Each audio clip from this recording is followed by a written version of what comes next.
Untuk kita semuanya yang sama-sama dihormati punya beliau Pak Kasimas Suyani dari Polsek Bubuh, kami akan menyampaikan perihal yaitu dengan adanya tindak pidana pencucian dengan pemberatan. Kasus nomor 2 yaitu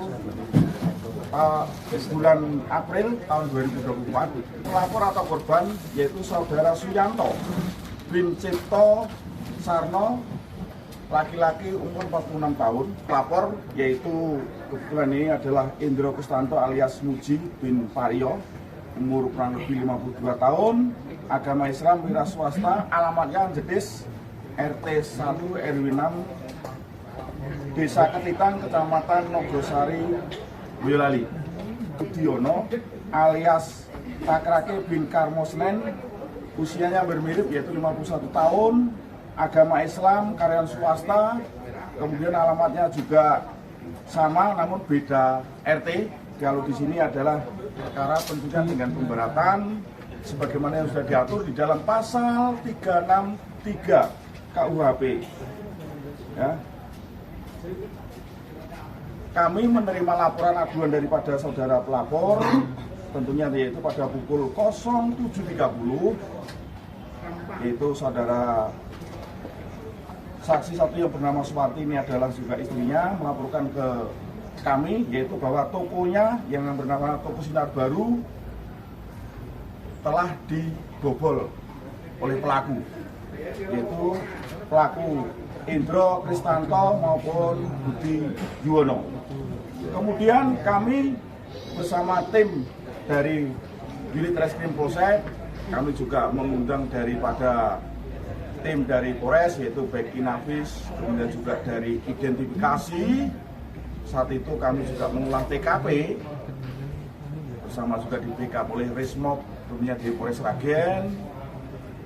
Alhamdulillah belum waktu 24 jam kami bersama tim gabungan bisa ungkap pelaku tersebut. Kerja keras daripada tim Inavis, identifikasi, dan kami pun dibantu oleh Resmob bahwa dengan peristiwa pembobolan baik itu toko maupun rumah dengan modus operandi seperti itu, akhirnya kami bersama tim Resmob bisa mengidentifikasi jadi sopo si pelaku ini seperti itu.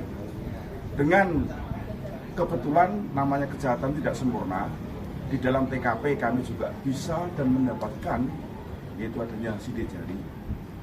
Alhamdulillah dengan diolah dari identifikasi kita bisa mendapatkan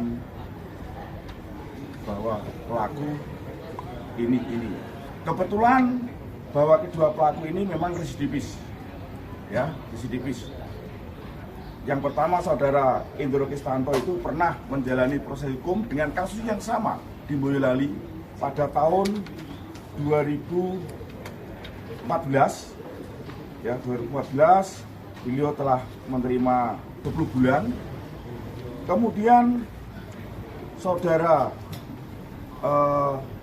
Indro alias Muji itu juga pernah melakukan perbuatan yang sama di wilayah hukum Polres Sragen bersama dengan pelaku satunya Budi. Dia mendapatkan hukuman yaitu 1 tahun 6 bulan dua-duanya. Seperti itu. Nah, dengan hasil olah TKP pun sehingga kita sudah mendapatkan identitas pelaku, kami cocokkan dengan sidik jari.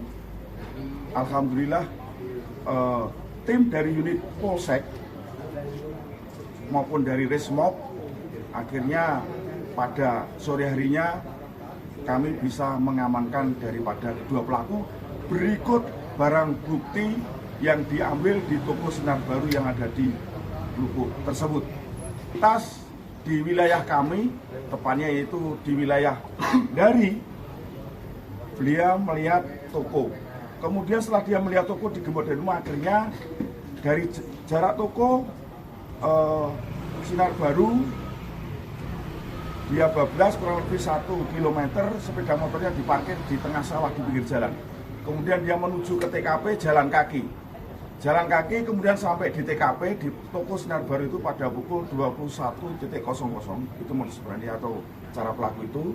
Kemudian yang bersangkutan berdua mulailah mengerjakan bobok dengan menggunakan tatah maupun palu.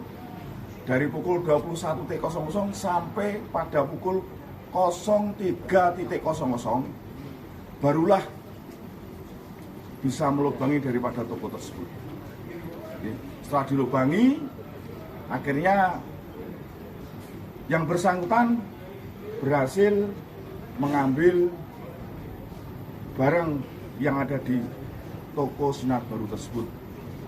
Kurang lebih di dalam itu keluar dari masuk pada pukul 03.00, keluarnya kurang lebih hampir subuh, yaitu pada pukul 03.30.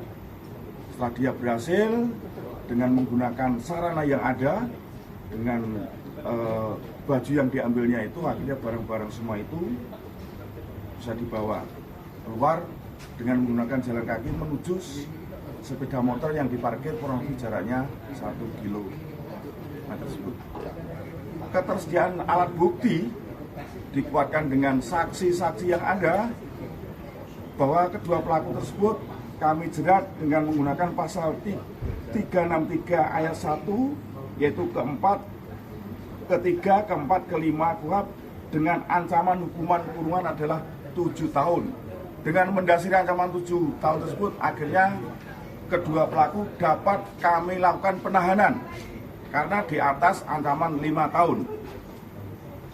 Kedua tersangka adalah di samping lumpuh, dia juga melakukan perbuatan yang sama, yaitu di wilayah Kalijambe, wilayah Sukodono, dan wilayah Tanon.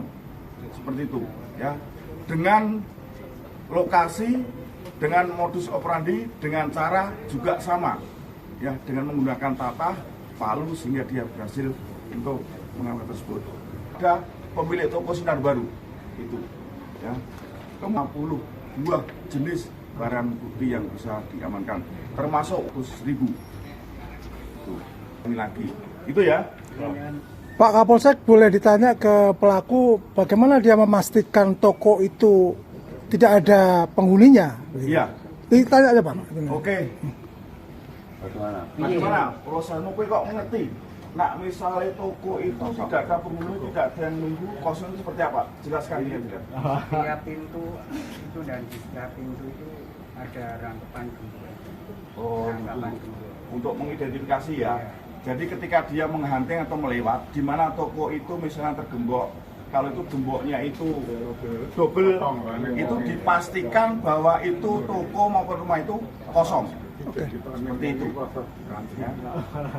Dari apa yang dilakukan, dia setelah melakukan tindak pidana di Boyolali, kemudian diserahkan juga sudah vonis inkrah, dan dari selain dari Plupuh ada Kalijambe, Sukodono maupun Tanon, memang dia adalah spesialis, ya, pembobol rumah kosong, toko-toko, gitu ya. Mengakui. Sama-sama. Sama-sama. Jadi gantian. Jadi ada yang joki, terus bobok iyo bareng, ada yang nyenteri, ada yang bobok seperti itu. Kalau capek, karena ini bobok di toko Sinar Baru ini mulai pukul 21.00 sampai 03.00. Berarti cukup lama sekali. Gitu. Nilai kerugiannya bisa Kerugian total dari hasil ini adalah totalnya adalah 13 juta. Oke. 13 juta. Rekan-rekan. Ya.